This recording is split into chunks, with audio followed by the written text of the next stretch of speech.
Hello बच्चों, let's see the question and here the question is application based question. तो हम यहाँ पे पहले क्वेश्चन पढ़ लेते हैं क्या है। That is 0.5 moles of CO taken in a 2-liter flask is maintained at 750 Kelvin in the presence of a catalyst so that the following reaction can take place। हमने क्या किया बच्चों, हमने 0.5 मोल लिए सीओ के इन द 2-liter फ्लास्क और हमने maintain करा 750 केल्विन टेम्परेचर। और जब हमने रिएक्शन करी in the presence of catalyst तो हमारी रिएक्शन हुई CO + 2H2 converting into CH3OH। When hydrogen is introduced, the pressure of the system is increased to 23.62 atm from 15.129 atm। मतलब हमारा जो प्रेशर जो था सिस्टम का वो इंक्रीज हो गया at equilibrium and 0.08 moles of gaseous product methanol is form. तो और हमारा 0.08 मोल ऑफ गैशियस प्रोडक्ट यहाँ पे फॉर्म हुआ। हमें कैलकुलेट करना है बच्चों केसी फॉर दिस रिएक्शन। तो चलिए बच्चों सॉल्व करते हैं इस क्वेश्चन को and first of all let's see the key concept for this question. यहाँ पे बात हो रही है केसी की एंड हमें क्या मालूम है, केसी बराबर होता है ratio of the concentration of the product to the concentration of the reactant raised to the power the stoichiometric coefficient। तो अगर हम बात करें इस रिएक्शन की CO + 2H2 converting to CH3OH और ये हमारी तीनों ही क्या है, गैसेस हैं। तो अगर इस रिएक्शन के लिए मैं Kc लिखना चाहूँ तो हम कैसे लिख सकते हैं, that is the concentration of CH3OH क्योंकि ये हमारा प्रोडक्ट है, divided by the concentration of CO multiply with the concentration of hydrogen raise to the power 2 क्योंकि इसका कॉफिशिएंट हमारा 2 है यहाँ पे हाइड्रोजन का। अब हमें बच्चों इनकी कॉन्सेंट्रेशन पता होनी चाहिए जिससे कि हम यहाँ पे केसी फाइंड आउट कर सके। तो चलिए बच्चों सबसे पहले इनकी कॉन्सेंट्रेशन फाइंड आउट करते हैं। So as per the question बच्चों अगर हम देखें CO + 2H2 कन्वर्ट हो रहा है हमारा CH3OH में। तो जब हमने रिएक्शन स्टार्ट करी तो हमने 0.5 मोल्स लिए कार्बन मोनोऑक्साइड के और हमें मोल्स नहीं पता है हाइड्रोजन के, तो हम इसे यहाँ पे लेट कर लेते हैं A एंड CH3OH हमारा था 0 इनिशियली। लेकिन यहाँ पे बच्चों बोला जा रहा है कि जब उस सिस्टम में हाइड्रोजन प्रोड्यूस हुई तो हमारा प्रेशर इंक्रीज हुआ और उसके साथ साथ यानी कि इक्विलिब्रियम पर क्या हुआ, हमारे 0.08 मोल्स बने मिथेनॉल के, यानी कि 0.5 - 0.008, sorry that is 0.08 only, 0.08 and for hydrogen it is A minus twice of 0.08 और ये हमारा फॉर्म हुआ 0.08 moles as per the equilibrium, ये हमारे नंबर ऑफ मोल्स हुए। तो अगर हम बात करें यहाँ पे नंबर ऑफ मोल्स की फॉर कार्बन मोनोऑक्साइड, अगर हम देखें मोल्स ऑफ कार्बन मोनोऑक्साइड तो दैट इज 0.5 - 0.08 जो कि बराबर है 0.42 के। हमें इक्विलिब्रियम पे CO के तो यहाँ पे नंबर ऑफ मोल्स पता चल गए।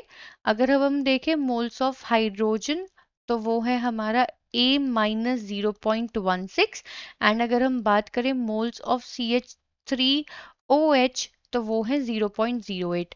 हमें पता करने हैं मोल्स ऑफ हाइड्रोजन। अब बच्चों वो हम कैसे कैलकुलेट कर सकते हैं मोल्स ऑफ हाइड्रोजन, तो वो हम कैलकुलेट करेंगे with the help of idol gas equation. तो हम यहाँ पे क्या करेंगे, यूजिंग आइडल गैस इक्वेशन। तो बेसिकली बच्चों हमें क्या मालूम है कि आइडल गैस इक्वेशन क्या होती है, आइडल गैस इक्वेशन होती है हमारी PV is equals to nRT। हमें क्या चाहिए, और हम ये यूज कर रहे हैं अपनी हाइड्रोजन गैस के नंबर ऑफ मोल्स को फाइंड आउट करने के लिए। और हमें इस क्वेश्चन में बच्चों प्रेशर भी हम फाइंड आउट कर सकते हैं। हमारा जो प्रेशर चेंज हुआ है फॉर हाइड्रोजन के एडअप होने से तो that is 23.629 minus 15.129 is equals to कितना आएगा हमारा 8.5 atm। तो ये तो हमारा था प्रेशर। टेम्परेचर भी हमारा यहाँ पे है 750 केल्विन। वॉल्यूम हमने जो यूज करी है वो हमने यूज करी है 2 यहाँ पे। तो अगर हम ये सारी वैल्यूज पुट करें, अगर हम वॉल्यूम देखना चाहे तो वॉल्यूम है हमारी 2 लीटर। तो हम ये वैल्यूज अगर यहाँ पे पुट करें तो हमारे नंबर ऑफ मोल्स निकल कर आएंगे N is equals to PV/RT और ये हम कर रहे हैं हाइड्रोजन के लिए। तो प्रेशर है हमारा 8.5 atm, वॉल्यूम है 2, R की वैल्यू हम रख रहे हैं यहाँ पे 0.0821, टेम्परेचर है हमारा 750। तो नंबर ऑफ मोल्स जो यहाँ पे हमारे आ रहे हैं वो आ रहे हैं 0.276। एंड हमें क्या मालूम है बच्चों, हाइड्रोजन के जो हमने मोल्स थे वो है हमारे A माइनस 0.0.16। तो ये हमारा जो नंबर ऑफ मोल्स निकल के आए हैं वो किसके बराबर है, ए के। तो हम यहाँ पे ए के नंबर ऑफ मोल्स पुट कर देंगे, तो दैट इज 0.276 माइनस 0.16। तो हमें नंबर ऑफ मोल्स मिल जाएंगे हाइड्रोजन के लिए, वो भी कितने, 0.116। अब बच्चों हमारे पास number of moles for hydrogen, for for CH3OH and for CO सबके लिए नंबर ऑफ मोल्स है, तो हम इसकी Kc की वैल्यू इजीली फाइंड आउट कर सकते हैं। Kc की वैल्यू हमारी क्या है, concentration of CH3OH divided by the concentration of CO multiply with the concentration of hydrogen to the square। तो बच्चों ये हमारे नंबर ऑफ मोल्स है। नंबर ऑफ मोल्स जो हमारे CH3OH के थे वो थे 0.08 डिवाइडेड बाय 2, क्योंकि हमें क्या मालूम है बच्चों, कंसंट्रेशन बराबर होता है number of moles divided by volume के, और वॉल्यूम है हमारी यहाँ पे 2 लीटर। तो ये तो हो गया हमारा फॉर CH3OH। अगर हम बात करें कार्बन मोनोऑक्साइड की, तो ये है हमारा 0.42 डिवाइडेड बाय 2 अगेन, क्योंकि इसके भी number of moles divided by volume. For hydrogen that is 0.116 divided by 2 whole square. तो अगर हम इस पूरी इक्वेशन को सॉल्व करेंगे तो यहाँ से हमारी जो Kc की वैल्यू आएगी वो आएगी 56.66 लीटर स्क्वायर मोल इनवर्स 2। और बच्चों इस क्वेश्चन में हमसे Kc की वैल्यू ही फाइंड आउट करने के लिए बोला गया था फॉर दैट पर्टिकुलर रिएक्शन। तो हमने क्या करा, हमें मालूम है Kc की वैल्यू किस तरीके से फाइंड आउट करता है, that is the ratio of the concentration of product to reactant. हमने यहाँ से नंबर ऑफ मोल्स कैलकुलेट करे एट इक्विलिब्रियम, हाइड्रोजन के हमने कैलकुलेट करे by using PV equals to NRT.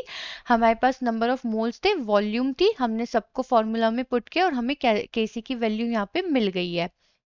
I hope बच्चों आपको ये क्वेश्चन समझ में आ गया होगा। Thank you.